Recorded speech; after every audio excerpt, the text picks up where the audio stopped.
Saint-Malo, à quelques centaines de mètres de ce bassin. Le premier choc émotionnel violent de ma vie, c'était à l'âge de 10 ans, lorsque j'ai pu voir les premiers bateaux de la route du Rhum partir, à la première route du Rhum en 1978. Et il y avait à l'époque Alain Collat, Olivier de Kersauzon, Éric Tabarly, Eugène Riguidel. Je croisais Jane Birkin et Serge Gainsbourg sur les pontons. Donc j'ai grandi au milieu de ces artistes de la course au large. Et puis ils m'ont fait tellement rêver qu'au fil des mois, des années, je me suis dit il faut que j'y arrive aussi à mon tour. Et maintenant, je participe donc à ma seconde route du Rhum depuis 2018. Là, tu as acquéri ce magnifique trimaran, donc c'est le Dupont-Durand 2, si je ne me trompe pas. Ouais, très très fier de l'avoir remis en pavillon français, immatriculé à Saint-Malo et redonné son nom d'origine. Et il s'appelle Interaction pour la course. Ouais. Donc, parce que c'est l'entreprise Interaction qui porte le projet depuis quelques mois pour participer à cette route du Rhum. Et donc, effectivement, cette route-là qui fait rêver petits et grands, pour toi, au début, c'est de longues années de préparation avec des étapes de recherche. Est-ce que tu peux nous dire un peu plus comment se prépare en fait une route du Rhum, quelles sont les étapes et comment tu rencontres à la fois le sponsor et tu trouves ce bateau? D'abord, il faut essayer de choisir un bateau. C'est pas facile parce que ce sont tous des prototypes. Il y en a que on peut pas en voir deux identiques. Il y en a très peu à vendre. À faire construire, c'est encore beaucoup plus cher. Ouais. On parle de dizaines de millions maintenant pour les grands bateaux. Moi, j'ai pu acquérir le bateau en premier grâce à un mécène qui est en Belgique. Et puis ensuite, j'ai invité beaucoup de chefs d'entreprise à venir voir le bateau, qui n'était pas du tout de cette couleur-là, qui était tout blanc, avec une peinture écaillée ancienne. Et puis là, Loïc Gallerand, donc le directeur d'Interaction, a accepté mon invitation. Il est venu voir le bateau. Il est passé sous le bateau, l'a regardé comme ça. Il m'a dit, mais c'est un magnifique trimaran. Je lui ai dit oui. Et là, il m'a posé une seule question. Il m'a dit, est-ce que Erwan, ce trimaran peut être rouge dans 3 semaines? Je lui ai dit, bon, challenge. On change les commandes de peinture. On commande du rouge. Et 3 semaines après, il est repassé, il n'y croyait pas. Et une fois que le bateau était devenu tout rouge, là, on a enchaîné. Avant le rêve, il y a d'abord toute cette partie, tu me disais, vraiment administratif, un peu plus terre à terre. J'imagine que c'est beaucoup plus stressant pour toi. En fait, tu attends vraiment la concrétisation à la fin, parce que ce que tu préfères, j'imagine, c'est être seul avec la mer face aux éléments, etc. Ouais, la récompense, c'est ça. C'est quand on se retrouve seul avec le bateau. Là, on a le cœur, le rythme cardiaque qui accélère, les sensations. Je pense qu'il y a un instinct presque animal qui ressort de chaque skipper à ce moment-là. L'instinct, l'écoute, le calme et aussi la force des actions, des éléments. On n'y arriverait jamais tout seul pour avoir la récompense d'être seul en mer avec ces machines-là. Tout commence par un immense travail à terre d'équipe. Ouais. Moi, j'ai une très belle équipe qui va de 18 ans à 80 ans.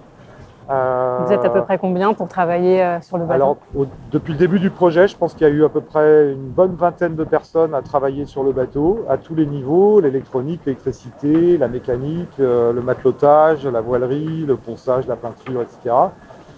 La communication, un peu tout. Donc, une vingtaine de personnes se sont investies. Aujourd'hui, on a restreint l'équipe qui est essentiellement une équipe de préparation des détails du bateau. Et il y a à peu près aujourd'hui 4 ou 5 permanents qui s'acharnent du lundi au dimanche à faire en sorte que la machine soit fiable et que je puisse tenir longtemps, parce que la route du Rhum, c'est un marathon. C'est loin, on a vraiment une longue route, c'est 4500 milles, 5000 milles nautiques, c'est presque 10 000 km. Donc il faut que le bateau aille loin et résiste à ce long chemin. J'ai grandi dans cet exercice et lui avec moi, et on a vraiment fait corps tous les deux. Et maintenant, c'est une grande histoire d'amour réelle entre lui et moi qui commence. Super.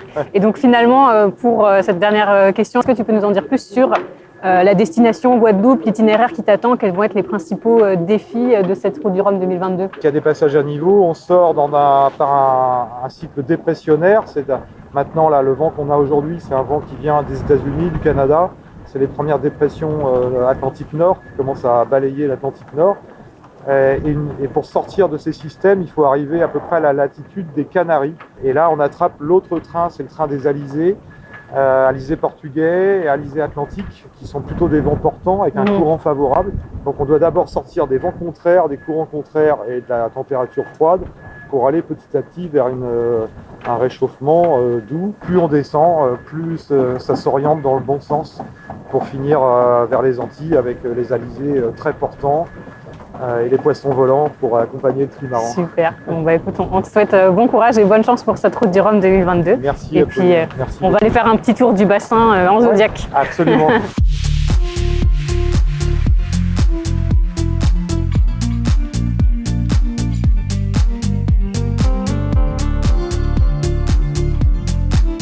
Ouais, ça fait plaisir. Merci. Ça, c'est un ancien vainqueur de la route du Rhum qui vient de sa vie, Roland Jourdain. Grand navigateur qui a fait le Vendée Globe, toutes les courses, tout gagné. C'est un des grands favoris parce qu'il est tout neuf. C'est un catamaran d'ailleurs qui est fait à base de tissus de lin, etc. C'est un des premiers bateaux presque biodégradables. Palmarès, vainqueur de la route du Rhum 2006-2010, vainqueur de la Transat Jacques Vabre 2 fois, second, Vendée Globe 3 participations, champion du monde des IMOCA. Wow. À peu près tout, quoi. On fait un petit tour en Zodiac pour faire un petit peu une visite de ce bassin exceptionnel où tu nous disais il y a vraiment des bateaux de légende qui se sont retrouvés sur cette route du Rhum et c'est une première un petit peu. On n'a jamais vu de toute l'histoire de la voile océanique un bassin aussi exceptionnel. Là, nous sommes à quelques mètres du trimaran Lazartigue, SVR Lazartigue, le dernier né de la flotte, qui est le trimaran de François Gabard, qui est le recordman autour du monde en solitaire. On a un petit peu plus loin IDEC de Francis Joyon, qui a gagné la dernière route du Rhum, qui est aussi le record du trophée Jules Verne. Donc c'est des bateaux qui tournent autour de la planète en 45 jours. Brest 45 jours. C'est les plus rapides voilà. de leur type. Ce sont des bateaux volants. On peut voir le foil courbe qui est sous le flotteur de SVR là. Et des bras en forme d'aile d'avion. C'est des bateaux qui décollent, volent littéralement sur la mer. Ils naviguent à pratiquement 100 km/h. Donc on n'a jamais vu ça. Et là, c'est la première fois qu'ils sont au nombre de 6 ou 7. Et donc voilà, on est à côté du bateau de François Gabard, qui est pour moi mon favori de la route du Rhum. Ce sont des bateaux qui ont une taille maximale de 32 mètres et 25 mètres de large. Avec des mâts de 35. Moi, je suis bouche bée devant ces monstres-là. Parce que tu me disais avant, ils ne rentraient pas dans le bassin, ils attendaient vraiment à l'entrée, enfin la sortie. C'est ça. Il y a 4 ans, on avait simplement la moitié en nombre de ces bateaux-là, mais qui avaient décidé de rester dehors parce que les écluses de Saint-Malo ne sont pas très larges. Et en termes de sécurité, pour passer avec des bateaux aussi larges, ils avaient préféré rester à l'extérieur. Or, cette année, les organisateurs ont tout fait pour que le spectacle soit garanti, pour que le grand public puisse pour la première fois voir ces bateaux réunis. Il y a combien de bateaux au total qui vont concourir? Alors c'est un record cette année, on est 138 bateaux au total, contre 121 la dernière fois. Il y a eu des routes du Rhum par exemple en 94 où il n'y avait que 35 bateaux. La première route du Rhum, je crois que c'était 40 ou 50. Là on est vraiment sur un record de nombre de participants. Comme quoi la voile se porte bien et tant mieux, parce que c'est vraiment un sport aventure qui mérite, je trouve, d'être mis en avant et porté par des grandes entreprises parce que c'est un engagement total de tous ces gens, toutes ces équipes. Il y a beaucoup de passion, il y a beaucoup de solidarité. On est là aussi pour témoigner de la nature, de la mer, des océans. On a des messages à passer. Merci vraiment pour cette visite VIP. Là c'est top. C'est vraiment incroyable.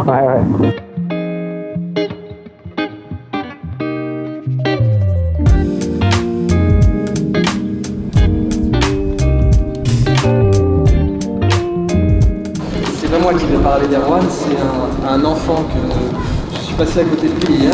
Je suis allé voir le bateau et j'entends un enfant dire « Ah, j'en ai vu un, il est magnifique, il est tout rouge. » Et c'était le bateau bien sûr, mais le bateau c'est l'incarnation du rêve d'Erwan. Ce bateau, c'est un rêve qui s'est incarné. C'est presque comme si Erwan l'avait invoqué. Il s'est concentré toute sa vie durant, toute sa jeunesse durant sur le fait d'avoir un bateau comme celui-là un jour. Quand plein de gens en doutaient. Et même, on peut le dire maintenant, il y a prescription, même son père en doutait. Et son père a pleuré en voyant ce bateau aujourd'hui. Donc aujourd'hui, on va baptiser un rêve. Marc Aurèle disait « Ce qui vous arrive a attendu de vous arriver depuis l'aube des temps. » Depuis que l'univers existe, on est ici pour baptiser ce bateau, c'est-à-dire qu'on va briser une bouteille de champagne sur son ancre. Techniquement, je ne vais pas apprendre ça à des malouins, mais ça résume exactement tout ce qui se passe. C'est-à-dire qu'on va briser quoi? Le vin dans la liturgie catholique, c'est le sang du Christ. Et on baptise les gens dans la liturgie catholique pour qu'ils reviennent au Créateur, à Dieu. Un bateau, on le baptise plus prosaïquement pour qu'il revienne à la terre. Donc on va le baptiser avec un jus de terre, ce champagne. Le champagne vient de la craie. La craie, c'est un fond marin desséché. Ça a donné en géologie la période du Crétacé, la période de la craie, du latin crétus qui veut dire la craie. Et un champagne, c'est un jus de craie. Et c'est avec cette craie qu'on a érigé les cathédrales. Cette craie, c'est celle qui a servi à construire Notre-Dame de Paris et à construire Notre-Dame de Reims. Eh bien, on va utiliser ce jus de craie aujourd'hui qui a donc attendu littéralement 120 millions d'années pour se retrouver dans cette bouteille et se retrouver fracassé contre cet an. Cet instant, pour moi, est complètement magique. Il y a eu une période, et là c'était il y a seulement 18 000 ans. Il y avait un continent ici, entre Saint-Malo et l'Angleterre, qui s'appelait le Doggerland, et où paissaient des mammouths, et où nos ancêtres, oui, statistiquement on a tous des ancêtres qui datent de cette période et qui ont connu cette période, eh bien, pratiquaient la cueillette et la chasse. Et maintenant on doit prendre un bateau, et on doit affronter les vents, et on doit affronter une mer qui est très taquine ici, à Saint-Malo. Eh bien, pour que ce bateau revienne toujours à la terre, et pour que vraiment Erwan voit son rêve confirmé, on va briser cette bouteille de champagne contre son ancre, et j'en suis profondément ému. Bravo, merci beaucoup. Merci. Je vois combien, docteur, pour la consultation. Je ne peux pas vous mettre la pression, non. Mais il est temps de briser la bouteille au premier choc.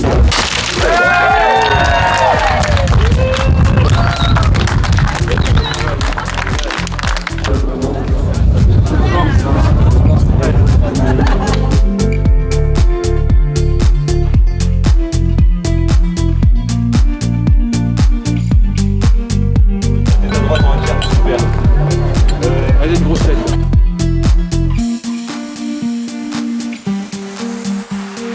Alors on fait un petit tour avant de passer au design, on va aller jusqu'au pont où là on va voir évidemment tout le navire dans sa grande beauté et son équilibre, et je te laisserai œuvrer et opérer.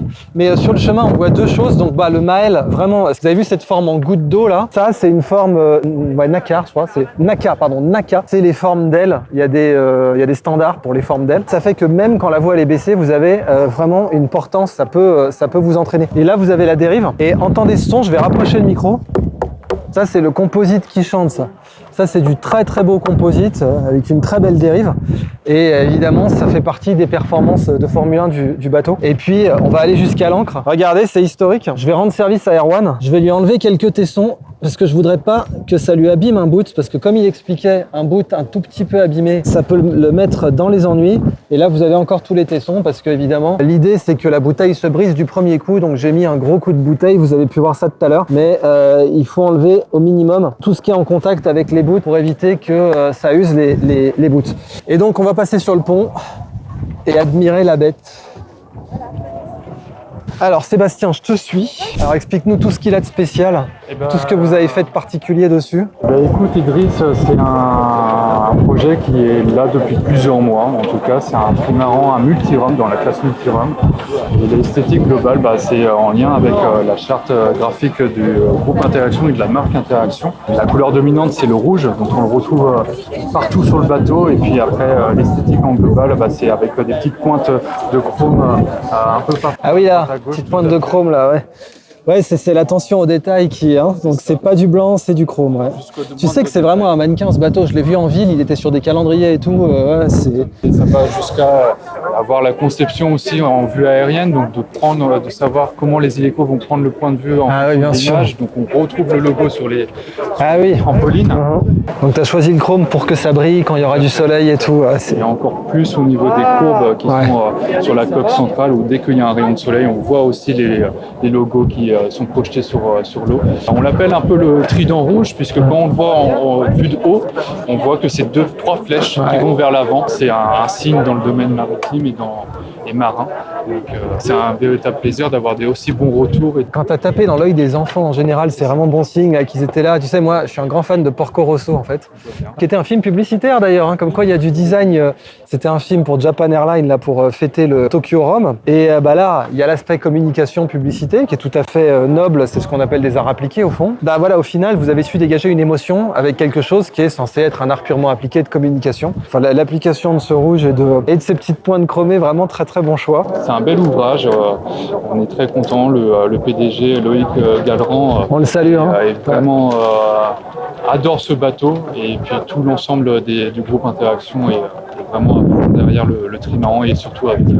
Tu sais, on dit en management, en gestion, la culture, ça bouffe de la stratégie au petit déjeuner. Et qu'une entreprise qui a une culture, elle n'a pas besoin de stratégie. Tu vois, une entreprise qui décide, on va faire tel produit ou pas tel produit, si elle a sa culture, elle saura prendre la bonne décision devant les cabinets de conseil. On a dans la catégorie différente, les ultimes, le bateau de Sodebo par exemple. Et on en parlait tout à l'heure, ça fait partie de leur culture. Là, on voit qu'Interaction, qui est vraiment une très belle boîte, a su développer cette culture comme une équipe de F1, vraiment. La Scuderia Interaction. Merci beaucoup Sébastien. Merci Idriss, à très bientôt. On vient de baptiser le navire, donc on vient de casser une belle bouteille de champagne sur son ancre et j'ai dû donc prononcer un petit discours et j'ai cité un truc qui m'est arrivé avant-hier. Il y avait un gamin qui revenait du quai et qui disait « Oh, j'en ai vu un, il est tout rouge, il est magnifique, il avait les étoiles dans les yeux, vraiment. » On voyait l'effet, la puissance culturelle, parce qu'après tout, la route du Rhum, faut pas se le voiler, quoi. Ça fait référence au commerce triangulaire au départ. C'était pas tant du Rhum qu'on envoyait là-bas.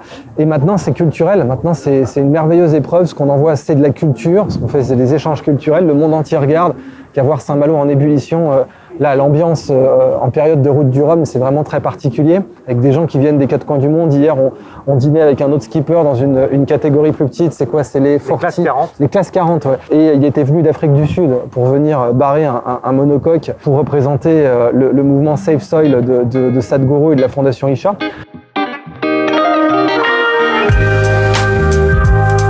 So we're here with Donald. Thank you for your time. You're welcome.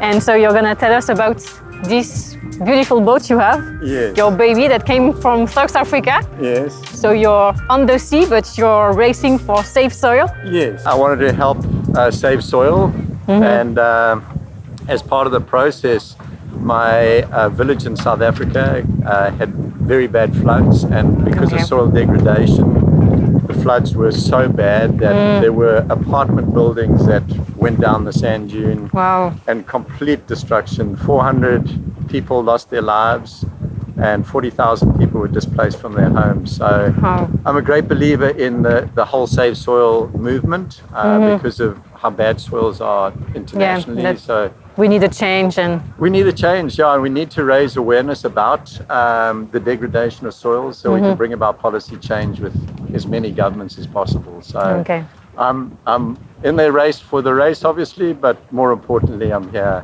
to promote safe soil. Yeah, so it was your idea and really why you wanted to be on the Route du Rhum to be able to see this, show this flag. And to raise the profile of it. And so it's your first Route du Rhum? I did it in 2018. Yeah. And the weather was really bad. Yeah, but you finished it, that's right? Finished it. Oh, so congratulations for that. Thank you. I had to go in for repairs in La Coruña, and that took 5 days out of my race.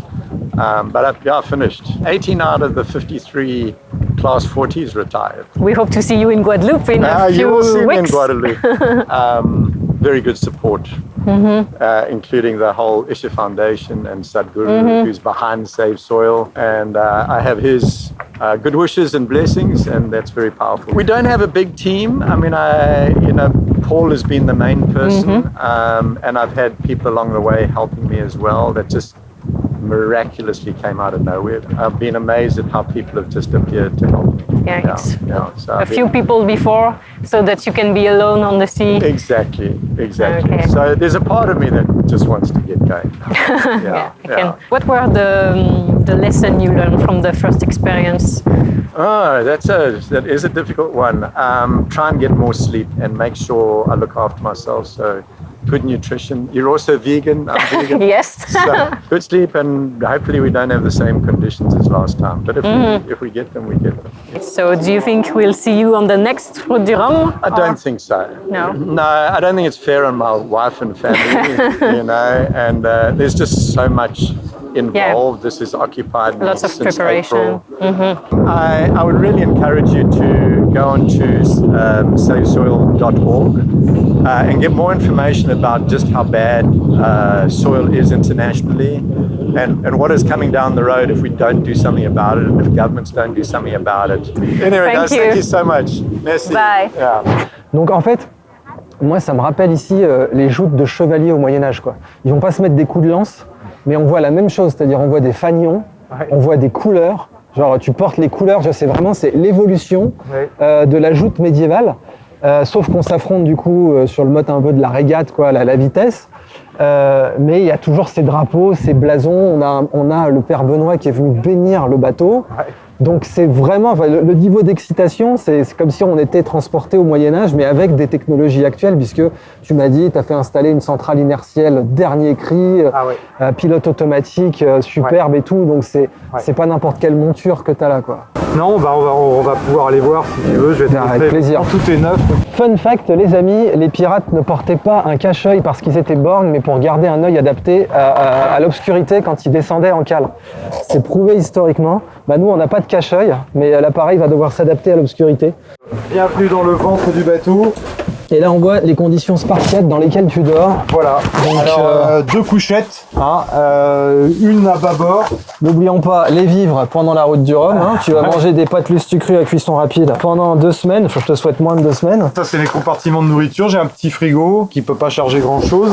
J'ai deux compartiments où Les rations de survie. la nourriture a commencé à arriver. C'est surtout beaucoup de bains-maries. J'ai 2 feux gaz, donc je peux faire chauffer de l'eau et réchauffer des bains-maries. T'as des ramen aussi, bien. Voilà, j'ai des gâteaux secs pour le moral, des biscuits, pourquoi pas des bonbons pour avoir un peu de sucre et un petit peu de sourire aussi. Désolé de te demander ça, mais tu nous montres où sont les fusées de détresse aussi, ça les nous fusées de intéresse. détresse, alors on a tous les kits de survie pour réparer n'importe quoi, des attelles, des fractures, des allergies de toutes sortes. Les antihistaminiques et tout. Voilà, on a un médecin de course qu'on peut appeler par téléphone Iridium, lui expliquer nos symptômes, nos problèmes, et puis il va nous rappeler dans l'heure qui suit pour nous dire voilà, tu suis tel protocole ou tel autre. Je pense que c'est un peu rangé parce qu'on a une visite de sécurité demain. On va être contrôlé, on a la balise de détresse qui est ici. Ça, c'est vraiment en cas de très très grave problème. C'est soit je chavire, soit je démate, et là je déclenche cette balise, et là c'est le comité de course qui tout de suite lance un appel à toute la zone maritime pour dérouter un cargo ou un concurrent au plus proche de moi pour me porter assistance. Puis alors là, on a mon poste de navigation, le trimaran qui est modélisé ici, le trimaran rouge interaction que tu vois. Quand on va partir au large, tous ces petits points, tous ces bateaux, on va continuer à les voir, mais sur une cartographie évidemment qui se modélise sur un plan plus large. Voilà, donc ça c'est la cartographie qu'on surveille en permanence. Ici j'ai un radar. Le problème du radar c'est que ça consomme beaucoup d'énergie, donc il faut l'utiliser avec parcimonie parce que c'est que dans les zones de brouillard par exemple où on n'a aucune visibilité. Ici ça c'est très très très important, c'est justement mon voltage de batterie, mon énergie, parce que évidemment à la route du Rhum au départ le solaire c'est compliqué parce qu'on a des nuits de à peu près 15 heures. Donc on n'a pas de charge énergétique de solaire avant 9 heures du matin jusqu'à 17 heures maximum. Moi c'est vraiment ce qui me focalise tout le temps, c'est mes batteries, où est-ce que j'en suis, est-ce que mon solaire marche, est-ce que mon hydrogénérateur marche, pour que je puisse garder mon autonomie. Parce que si on était 2 sur le bateau, il n'y a pas de problème. Moi j'irais me reposer et mon collègue irait prendre la barre et on se débrouillerait à barrer à tour de rôle. Mais quand on est en solitaire, on ne peut pas barrer tout le temps, sinon à un moment il faut se reposer, il faut se nourrir, il faut regarder faire de la navigation, etc. Ici c'est une antenne très importante, c'est la grosse antenne blanche au milieu à l'arrière, qui est une antenne qui coûte presque 10 000 €, qui permet d'envoyer ou de recevoir un petit peu de vidéo.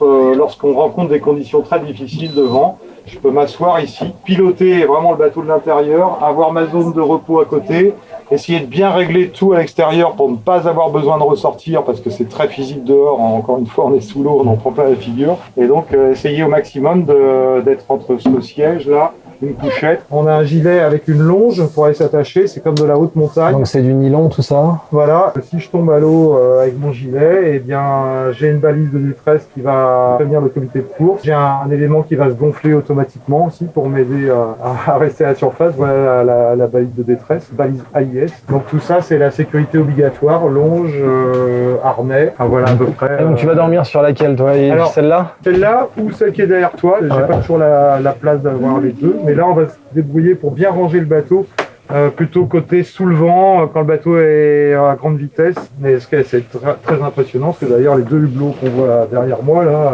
pendant mes 2 jours où j'ai eu beaucoup de vent, c'était un ruissellement permanent. Ici aussi, on n'entend que l'eau couler à toute vitesse. On a également, ça c'est impressionnant ici, la trappe d'évacuation en cas de chavirage. Aujourd'hui, tu vas devoir ouvrir cette trappe, passer, montrer que tu peux sortir. Alors je vais pas heureusement passer, elle est réglementaire en taille, elle est déjà passée à la dernière visite de sécurité il y a 4 ans, ils n'ont pas demandé de changer les normes. Puis dès que la détresse commence, j'ai ma combinaison d'immersion ici.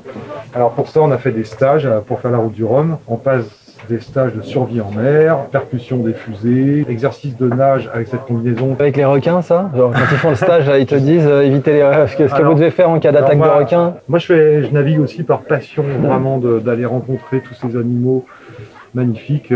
T'as eu des dauphins qui sont passés, qui ont scié avec toi au large de la Corogne une autre fois, passe pas pendant les qualifs, mais une autre fois, tu m'avais raconté. Ouais, souvent, je trouve que en fait, je sais pas si c'est bien, les choses sont faites naturellement comme ça, mais quand on souffre un peu en mer, quand on a des moments un peu de solitude, il y a quelque chose qui va se passer, il y a un oiseau qui va venir à un moment donné te voir, paf, se poser à 1 mètre de toi, te regarder dans les yeux, il va rester 15 secondes et repartir, et là je me dis, mais c'est complètement fou cette rencontre magique, c'est un oiseau marin, il vient jamais sur Terre, il se nourrit que au large, il est venu me voir, qu'est-ce qu'il est venu me dire? Mais en tous les cas, moi, j'ai mon cœur qui accélère dans ces moments-là.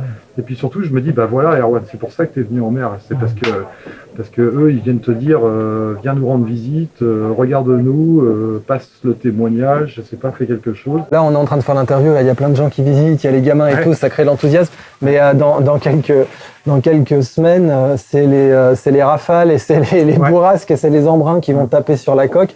Est-ce que ça te tape fort, un trimaran, quand tu prends une vague, t'entends des slams comme ça? Ah bah c'est hyper violent. Hein. Tu vois le bruit, on est juste au port là, il n'y a que des personnes qui marchent doucement, ils font attention en plus de marcher doucement. Mais quand on est en mer, ça craque de partout. Là, comme ça, il y a quelques centimètres à peine, donc ça frappe directement sur ta tronche, quoi. Ouais, j'arrive à dormir parce que c'est l'obligation. On se dit de toute façon, si je dors pas, je me fous dans le rouge tout de suite, je vais plus être en sécurité. Donc il faut dormir. Parce que tu dois prendre des décisions et ton temps de prise de décision, il est tout pété quand t'as pas dormi, donc il faut que tu sois capable d'être affûté, quoi. Ouais. Et puis parfois, tu vas dormir alors que c'est un moment de grâce. Tu vois un soleil extraordinaire, tu as 10 dauphins à l'avant, et là tu te dis il faut pas aller dormir, tu vas les voir. Bah non, malheureusement, mes copains, je vais leur dire à l'avant, désolé, vous êtes venus me voir, mais là il faut vraiment que j'aille dormir 1 heure parce que dans 4-5 heures, j'ai une manœuvre à faire et il faut que je sois en forme. Et donc parfois on sacrifie même des moments de contemplation extraordinaires pour se dire tant pis, désolé, il faut que j'aille dormir 1 heure et j'espère que j'aurai encore la récompense. C'est aussi ça la discipline, quoi. C'est vraiment, il y a une discipline philosophique supplémentaire que tu n'as pas forcément en Formule 1. Et même si tu es sur ce beau bateau de course Ferrari entre guillemets rouge, armé par Interaction, on les remercie encore d'avoir concrétisé ton beau rêve. Il y a cet aspect philosophique, cet aspect du voyageur que Schumacher n'avait pas quand il était à Monaco, quoi. Ben non, parce que Idriss, c'est une aventure, une course océanique à la voile. C'est-à-dire qu'il y a une compétition, c'est vrai, c'est un article de l'ensemble, mais il y a surtout une aventure. C'est une immersion totale dans la nature. On dégage des sociétés, des religions, des frontières. On se retrouve vraiment comme en haute montagne. C'est vrai qu'en plus, t'as même pas les infos, vraiment, quoi. Donc tu sais pas, quand tu arrives sur Terre, il peut s'être passé un truc. Tu es dématérialisé. C'est-à-dire que dès qu'on quitte la Terre, ma carte bleue, je la jette. Mes clés de bagnole, elles disparaissent. Si j'avais un petit billet ou une pièce dans ma poche, mais ça ne sert plus à rien. Tu le balances au dauphin. Débarrasser, voilà. Donc on n'a plus rien. T'as plus que l'heure, et l'heure, en plus, il faut la décaler, parce qu'on navigue en heure TU. Donc comme on va vers des fuseaux horaires différents, tous les 3 jours, je décale ma vie d'1 heure à bord. Et donc, non, c'est vraiment l'immersion. Alors, fais-nous une journée type. Tu viens de passer, disons, à la Corogne ou Saint-Jacques-de-Compostelle. Tu viens ou même, t'es arrivé aux Açores ou aux Canaries. C'est le matin, tu commences par quoi? Tu viens de te faire 1 heure de sommeil tranquille, là, le jour se lève, tu commences par quoi? Eh ben, petite énergie par soit quelque chose à boire, un thé, un petit... Donc tu mets la bouilloire sur le feu. Voilà, j'ai 2 feux gaz, là c'est caché. J'allume immédiatement. Tu vérifies bien que tu as la bonbonne avant de partir. De l'eau ou une petite casserole d'eau, c'est un grand petit moment de plaisir. Je vais choisir dans toute ma panoplie, je vais dire tiens, qu'est-ce que je fais ce matin? Est-ce que c'est ça, c'est ça, c'est ça? En tous les cas, c'est de manger et de s'hydrater, de boire quelque chose assez vite pour passer les 3-4 heures suivantes sans avoir ni un besoin vital, ni un manque d'énergie, de quoi que ce soit. Et puis l'hypoglycémie, quoi, parce que si tu as un coup de stress ou quoi. Et puis tout de suite retourner là, immédiatement, c'est toujours la zone stratégique. Où est-ce que je suis, à quelle vitesse je vais? Il y en a qui regardent leurs emails, toi tu regardes ton AIS et puis... Qu'est-ce que j'ai comme vent qui va m'arriver? Mon pilote il en est où? Sortir dehors, regarder mes voiles. Et le premier truc que tu regardes c'est le vent, c'est pas ta position? C'est ma position et le vent à peu près en même temps. Okay. Et surtout, une chose très importante quand on est en solitaire, aller sur le pont et faire tout le temps tout le tour du bateau. Vérifier chaque poulie, chaque bout. Et anticiper, voir s'il n'y a pas quelque chose qui s'abîme. S'il n'y a pas 2 bouts qui devaient être parallèles, puis un seul est en train de passer sous l'autre. Un petit ragage qui va commencer par faire une usure. Donc, tout vérifier tout le temps. Et ça, c'est tout le temps. On check le jour, la nuit. La nuit, tu sors à la frontale. Tu peux pas te dire, tiens, il fait nuit, pendant 12 heures, je vais rien aller vérifier. Tu mets ta frontale. Tu t'habilles, tu remets ton harnais, tu mets ta longe et tu vas tout le temps vérifier en pied de mât les axes de poulie, t'écoutes tes bruits. Si jamais je rate un check à une demi-heure, 1 heure trop tard, ça peut être fatal. Un bout va cisailler un autre, une poulie va casser l'autre. J'ai généralement 2 petits réveils blancs de cuisson. C'est des petits minuteurs. 60 minutes. Et tu mets, aller vérifier les bouts, quand aller je vais vérifier. m'allonger, je m'en mets un ici, l'autre ici, et puis et ça sonne les 2 fois. Au cas où tu dormirais trop. De toute façon, il n'y a pas à se dire j'ai 5 minutes de plus, je me rendors 10 minutes, ça marche pas en bateau. Dès que ça sonne, tu y vas, et si tu es vraiment crevé, complètement crevé en disant j'en peux plus, c'est dur et tout, et tu te offres encore une petite heure de sommeil au bout d'un quart d'heure après le check complet. C'est quoi l'ennemi psychologique du marin? Genre l'envie d'abandonner, te dire que tu n'y arriveras pas? Ça t'est arrivé des coups comme ça? Jamais. T'es tellement affûté que ça te traverse pas l'esprit. C'est comment éviter ça justement. Et comment éviter ça, c'est d'être méthodique. De se dire je respecte mes protocoles, je dois vérifier mon bateau, je dois voir que si quelque chose va mal, je vais le voir avant que ça devienne vraiment critique. Il faut que j'anticipe, je surveille, vigilance, surveillance, checking de tout. Et non, il faut, y a pas de, on veut vraiment aller au bout. T'es tellement concentré que t'as même pas la place pour le doute en fait. Non, et puis moi j'ai eu la chance de voir des arrivées de Route du Rhum, de vivre ça, voir la joie immense des marins qui franchissent la ligne d'arrivée, espèce d'exaltation incroyable, ce cri qui sort de l'âme du corps. Ça y est, je suis arrivé. Et moi je me dis attends, ça va être mon tour. Et après tu vas faire quoi une fois que tu seras arrivé à Pointe-à-Pitre? Tu vas dormir pendant 3 jours? Je fais un petit message d'ailleurs à Frédéric Dairel que tu connais, qui est un de mes grands amis marins et qui a fait la Route du Rhum en 94 et qui m'a dit Erwan, tu verras que quand tu passes la ligne d'arrivée à la Route du Rhum, tu as l'impression que tout peut t'arriver toute ta vie après tellement t'as grandi dans ton aventure. Donc non. Tu nous as collé des frissons là, avec cette description, vraiment, je te jure, là, je suis de l'autre côté de la caméra. Ça se voit pas forcément, mais j'ai des petits frissons là. C'est vraiment, surtout quand on sait que c'était ton rêve depuis des décennies littéralement, que tu as tout fait. C'est ça qui est dingue par rapport à un pilote professionnel pour la F1, où tu peux te concentrer que sur le pilotage. Toi, tu dois te considérer sur l'entretien, l'alignement, la surveillance, le financement. C'est aussi toi qui allais le chercher. Donc il y a un côté entrepreneur comme du temps de Christophe Colomb. Tu dois aller pitcher. Christophe Colomb, il était allé pitcher à la Reine Isabelle, oui, il y a une nouvelle route commerciale, je vais vous la montrer, personne ne me croit, mais je vous assure, elle existe. Et toi, tu as dû faire ça, tu as dû pitcher, et tu as trouvé un sponsor, vraiment un armateur superbe. Donc c'est ça qui est impressionnant, on se rend pas compte à quel point le marin pour la Route du Rhum, il fait tout. Merci Idriss, en tous les cas, merci d'être mon parrain, c'est trop génial. Ta passion est communicative, vraiment. Franchement, on se revoit tout le temps maintenant autour de la Route du Rhum et j'espère qu'on va vivre encore plein de belles aventures. Tu m'as donné qu'une envie, c'est de m'y mettre moi aussi. Et le but de tourner ça, justement, c'est de vous faire partager cette passion et que vous aussi, vous ayez envie de faire de la navigation en solitaire. Erwan, T'es un feu là aujourd'hui, hein. T'es une étincelle, tu vas foutre le feu à plein de gens qui vont voir cette vidéo, qui vont avoir envie de faire comme toi, de tourner au Schtroumpf qui pique et de démarrer son petit café et son petit thé le matin. J'espère, allez-y, ouais. Allez tous dans la nature et voyagez, vivez vos rêves au maximum, allez-y. Tu y es parvenu et vous y parviendrez aussi. Ouais, merci.